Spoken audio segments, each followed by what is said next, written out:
My name is Anesu Masunda. I'm doing access to higher education diploma in nursing. I'm presenting Unit 19, topic health promotion. I'm going to start by defining what is health promotion.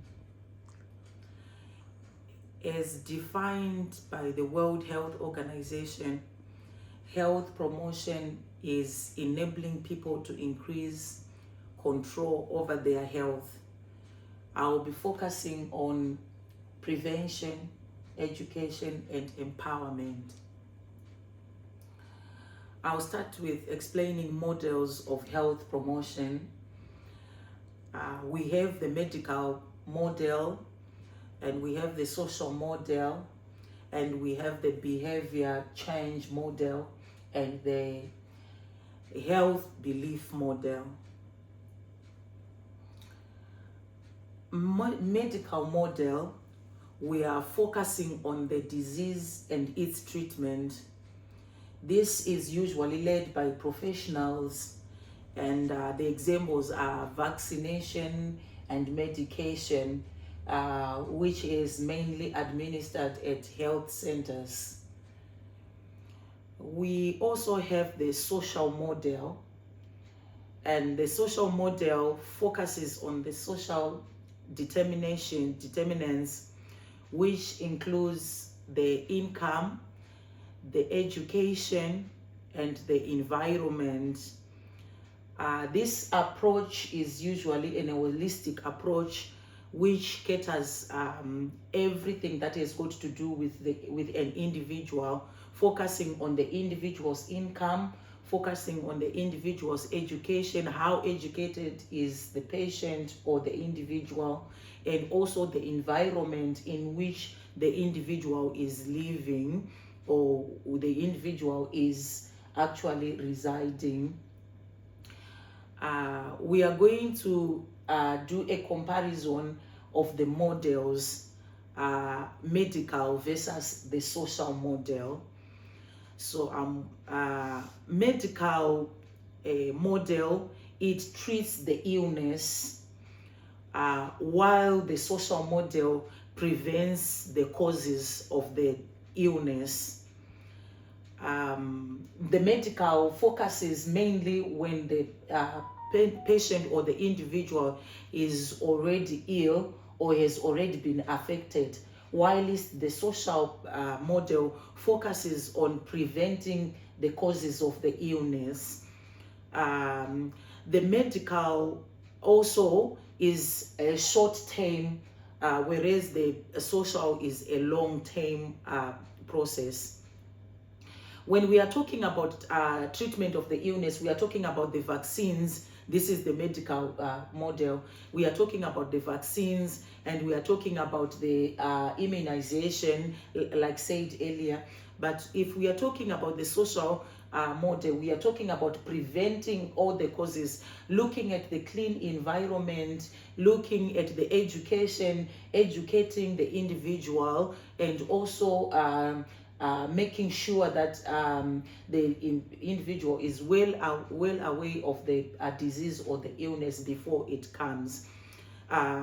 This makes the medical model short-term because we are looking at the treatment that is maybe a one-week treatment or a jab or a vaccine that is given, but it is done for a short time. But if we are looking at the social model, we are looking at the process of making sure that the environment is clean. This might not be short term, but it might take a long time. And also educating the individuals takes time, as we would want to cover a very big coverage or a very big area, but it takes a long time. We'll move on to the evaluation of the both models. The medical model is effective for treatment. Like for example, if we are giving a vaccine or if we are giving a treatment, it's effective, but it is for treatment. But it's also limited on prevention, because it doesn't usually focus on the prevention part. It in fact mostly focuses on the treatment. Whereas the social model, it addresses the root cause. What is causing, for example, malaria, or what is causing HIV? It goes down to the root cause, checking which one is the cause of the illness. As a result, it is a bit complex to implement. It's not as straightforward as the medical model. I have selected an initiative that we are going to talk about. I've taken an example of HIV or HIV/AIDS awareness campaign. We might educate the people, from the young ones to the old ones, by doing campaigns, be it in the rural areas or in the towns or in the cities, doing campaigns about the HIV awareness, teaching them how to prevent the spread of HIV, teaching them how it is spread, how do you contact the HIV and how it is spread, and also how to prevent it. The focus of the awareness would be the prevention and the education, educating mainly the young adults and the youth on how to prevent the spread of HIV and AIDS. The aims and the objectives of the campaign is to reduce the HIV transmission. So we might start by teaching them what is HIV and how it is contracted and how it spreads. The objectives would be to increase the awareness of the HIV, to let people know that there is HIV and also how it is spread. The objective number 2 would be to promote the testing, promoting or encouraging people to get tested, for them to know their status, for them to know how to take care of themselves as far as the HIV is concerned. So it would be also to promote the testing. And the other objective would be to encourage safe practices. How do you, even if you have HIV, how do you take care of yourself, and how do you avoid spreading it to others? That is involving the safe practices of, for example, having one faithful partner, and also making sure that you are having safer sex every time. The other objective would be to reduce stigma as well, to help people, to educate people, and to let them know that once someone has got HIV, doesn't mean that's the end of life, and there is no need for us to label or to stigmatize that individual, but rather support and stand with them, educate them, and help them wherever they are in need of help. And also, lastly, to improve the treatment access.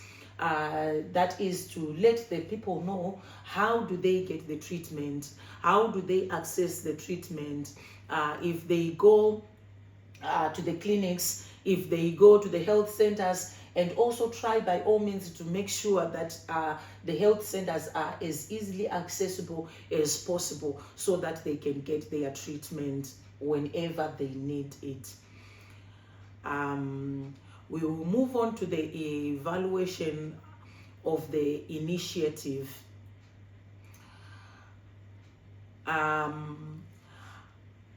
We are focusing on increased awareness.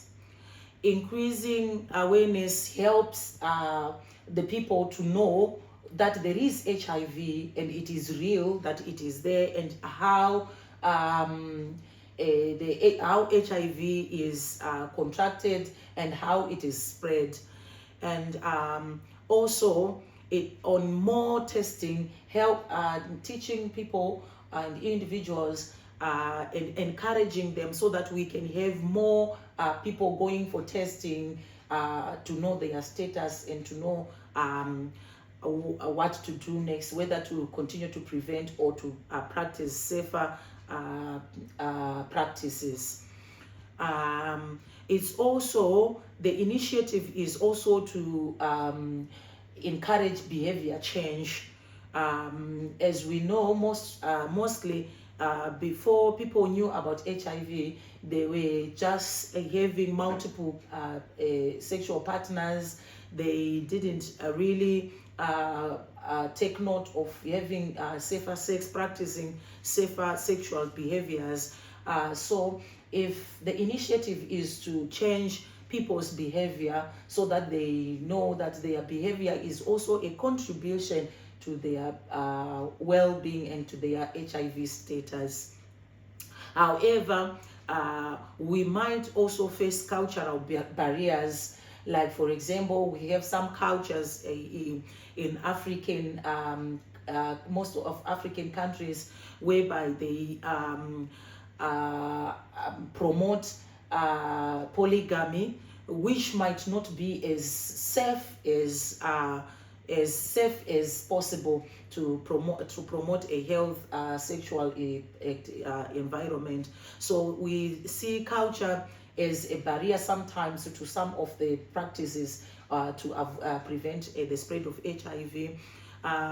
Also, in remote areas or in rural areas, we might have limited access to the education and also to the health facilities. There might not be so many health facilities for them to get education or treatment, and also resources might limit the awareness to be spread as far as to the rural areas, as there might be need for transport, as there might be need for a lot of resources to go to do awareness or campaigns in the rural areas. So that becomes also a barrier. As UK, United Kingdom, there are organizations that are also working or partnering with the campaigning or the awareness of HIV. For example, we have the National Health Service, which is the NHS, which also helps to spread and to do campaigns and teachings and awareness in terms of distributing pamphlets, doing awareness, or even moving door to door, or even advertising on social media platforms, or even doing meetings. The NHS, or the National Health Service, is also helping in the awareness of a lot of diseases and also HIV. We also have the UK Health Security Agents, which is UKHSA, which is also helping in spreading the awareness of a lot of diseases, and for example HIV as well. They are also in partnership. They do here and again, they do campaigns, they do teachings, they do advertisements, they distribute pamphlets to make sure that people are aware of the educational health education that they might need. We now move on to the role of organization in improving public health. These organizations, as mentioned earlier, they are helping in health. They are doing health promotion campaigns. Here and again, they do health promotion campaigns. They also do disease prevention programs, whereby they teach different groups, be it the youth, be it women, be it men. They teach on prevention programs. They also do screening services. If we take, for example, the cervical cancer, In the UK, for example, we have a mandatory program whereby women go for screening services where they are screened for cervical cancer on a yearly basis, which is really helpful, which helps a lot of people to know, or women to know their status. These organizations, they also do policy implementation, which is also helping a lot of people to know what is really happening, and what form of help do they get if they find themselves in situations that they were not expecting. We will now go on to look at the examples of the initiatives in the UK. So we have the NHS Stop Smoking Services, which is so helpful to the individuals who would like to stop smoking. They help with ways, strategies, and methods of helping to stop smoking, which is really a health habit which helps smokers to smoke.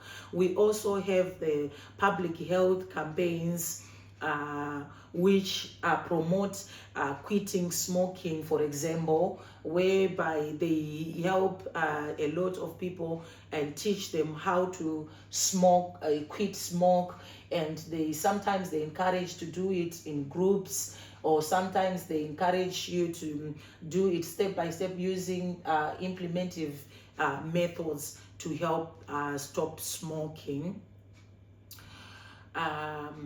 We now go on to the evaluation of the contribution. The contribution done by this organization has helped to a greater extent. Like we have seen a lot of reduced smoking rates, a tribute to all these organizations by their campaigns and their teachings. We have also seen increased life expectancy due to these campaigns. A lot of habits and behaviors have changed, leading to a lot of people quitting, for example, smoking, and thereby reducing the rate of early deaths due to